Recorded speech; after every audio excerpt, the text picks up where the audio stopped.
Oh, how annoying. I've already composed 8 symphonies, but there seems to be something missing. My work is still incomplete. Fog? At this time of day? I've never seen such a thick fog.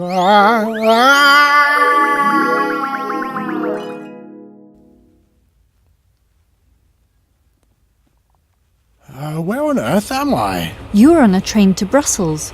You were lying here when we came in. Are you all right? I'm Marie-Louise, and this is Matusi. Nice costume. We're interns at the European Commission in Brussels. Oh, Brussels? Trains? Europe's at war. You can't just go to Brussels like that. Why is the scenery outside moving so fast? What year is this? And what on earth is the EU? It's 2013. There hasn't been a war in Europe for a long time. EU is the European Union. It's a family of 28 member states. 2013? How can there be no wars? In my time, wars were constantly being fought between countries. Yes, in the last century there were 2 devastating wars. Around 70 million lives were lost and the whole continent left in ruins. After that, European leaders decided that war in Europe can never happen again.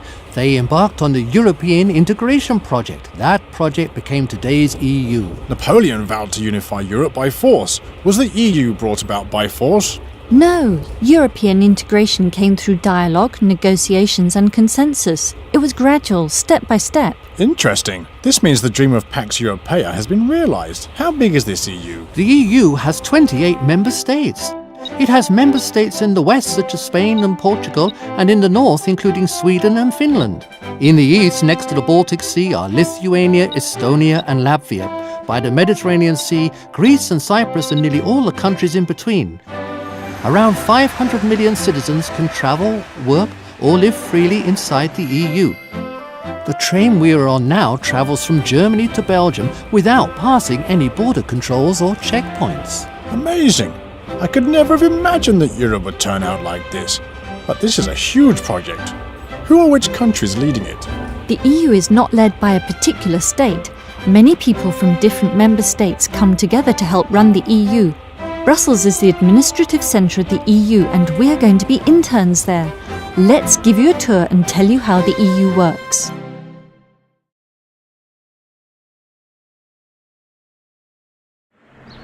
Welcome to Brussels. Right in front of us is the Council of the European Union. To our right, not too far away, there is a semi-dome-shaped building. That's the European Parliament. And behind us is where we'll be working, the European Commission. The names of these institutions sound very similar. What do they do? The European Parliament has more than 750 members elected by EU citizens. Its role is to represent the people. The European Council has representatives from each of the 28 member states, so the Council represents the member states. The Parliament and the Council jointly approve proposals from the European Commission. The European Commission implements EU policies and proposes EU laws and budgets. There are 28 commissioners, 1 from each member state. Once they become European commissioners, they have to consider the interest of the EU as a whole, not just their member states' interest. I see. How long has the EU been established, and during this time, what good did it bring to Europe? The integration project began over 60 years ago. During this time, more member states joined and the process was constantly evolving. The organization grew and strengthened. The greatest benefit of the EU is that war between member states is now unthinkable. It has also brought security and convenience to its citizens. For example, 17 member states now use a single currency called the euro. People no longer need to change currency when they do business or travel in those countries. This is convenient.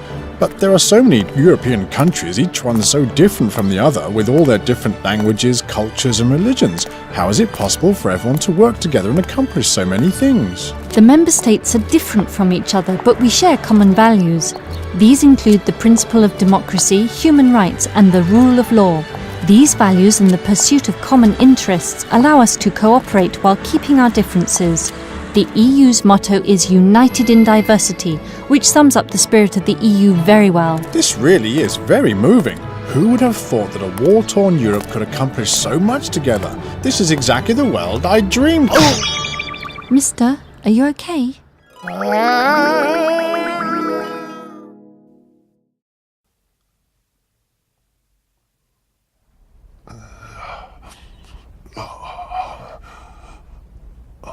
Herr Beethoven, it's great to finally see you awake. You were lying unconscious in a countryside path and I brought you back. I'm back in my own time. Was it a dream? Even if it was, what an inspiring dream it was. The world I dreamt of can exist. I must compose a symphony that is equally inspiring and let everyone see the possibility of that world. What should the main theme of the symphony be?